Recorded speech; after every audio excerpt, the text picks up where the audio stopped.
Another down day today, guys. I guess I spoke too soon yesterday with my previous video about happy days are back again, and the bulls are back. Silver and gold seem to be continuing this very choppy up and down behavior, and like I've talked about, it's very frustrating. It's frustrating for dealers and for stackers. As a dealer, it's difficult. You don't know what to do. Actually, today, to be honest with you, I've had quite a few calls, pretty much all day long. People were calling on the phone, trying to sell gold bullion. And to be honest with you, I have quite a bit of it in stock right now.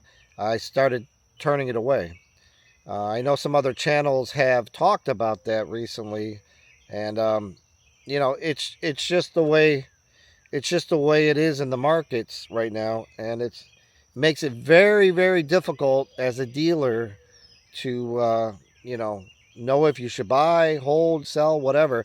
But we are working on very, very small profits, and stuff like this is just killing us. It's very difficult to buy and sell this way.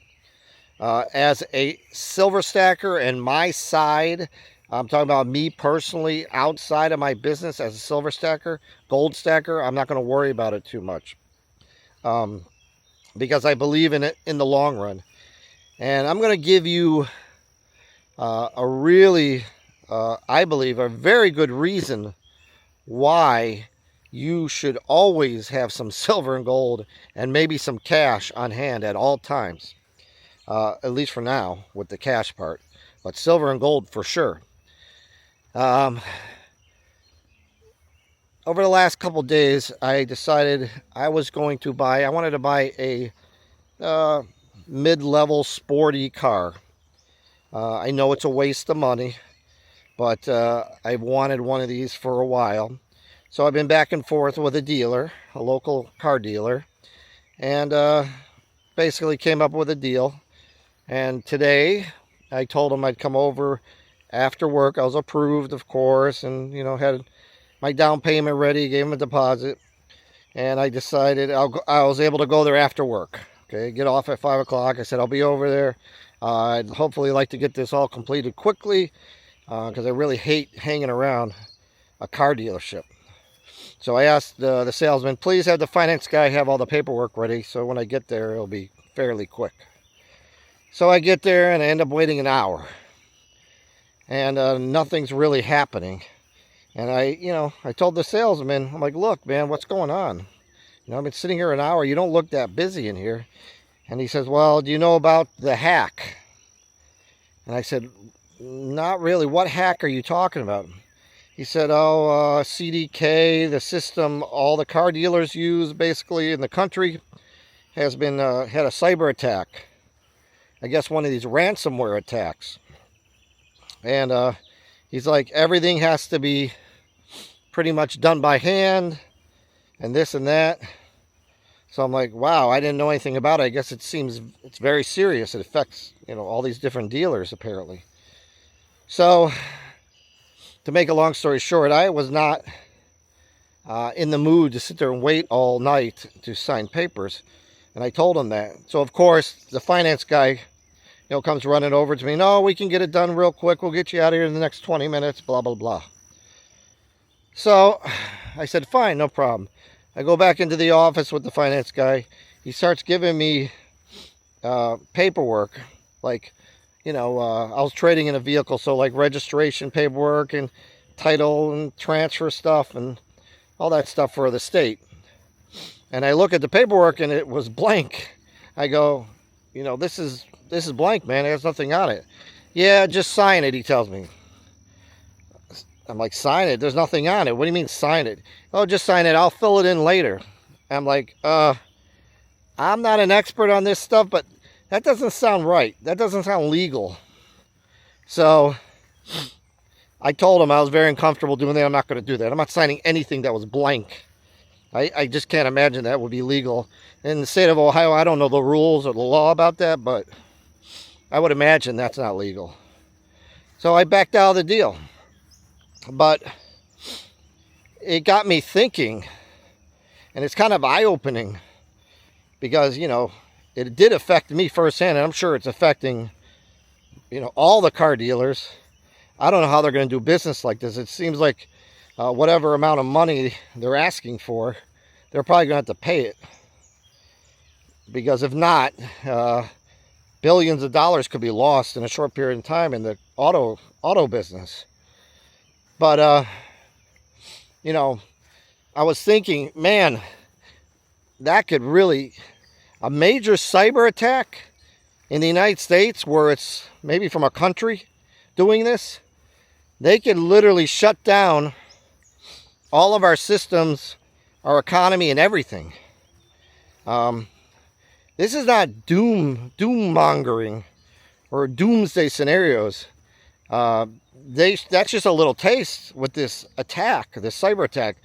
But it shows you how vulnerable we are. And if you want a good reason to own silver and gold, physical silver and gold, that's a pretty big one in my opinion. So,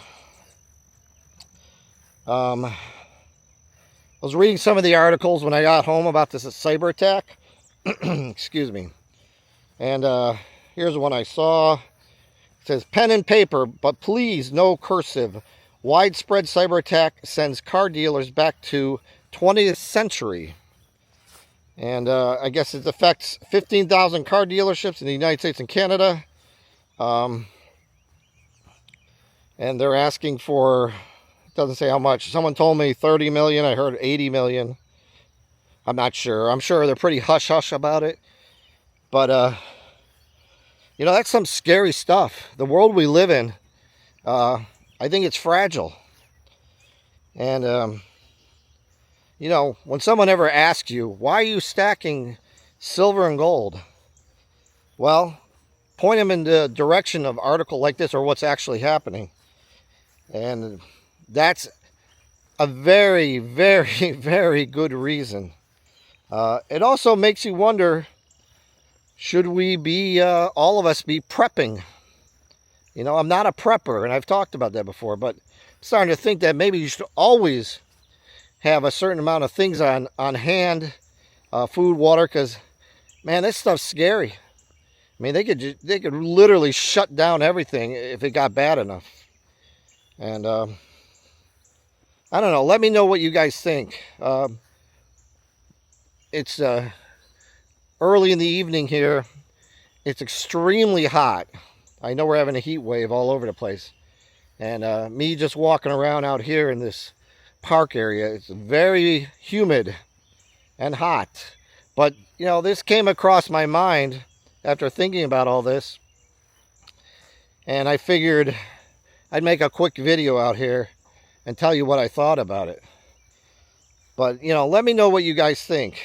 Do you think it's very serious? Because I sure do. And the direction we're going with this AI stuff, could you imagine what one of these AI systems could do if it was used for bad purposes? Stuff like this. I mean, maybe it was done with stuff like this. I don't know. But I think it's best to be prepared. And stuff like this is eye-opening. And it's not conspiracy. This is legit. The real deal. So, my opinion, stack silver and gold. Also, probably keep some cash around. And probably some food and water and some prepping type stuff. Maybe we should get into that a little bit more. I would need to bring somebody into this channel that knows more about it. I have a couple of customers that actually are preppers, so to speak. But like I said, if you have any comments, please leave them below. Also, if you would, please like and subscribe. It's helping me build the channel. And till the next video, I'll see you then, guys. Have a great night.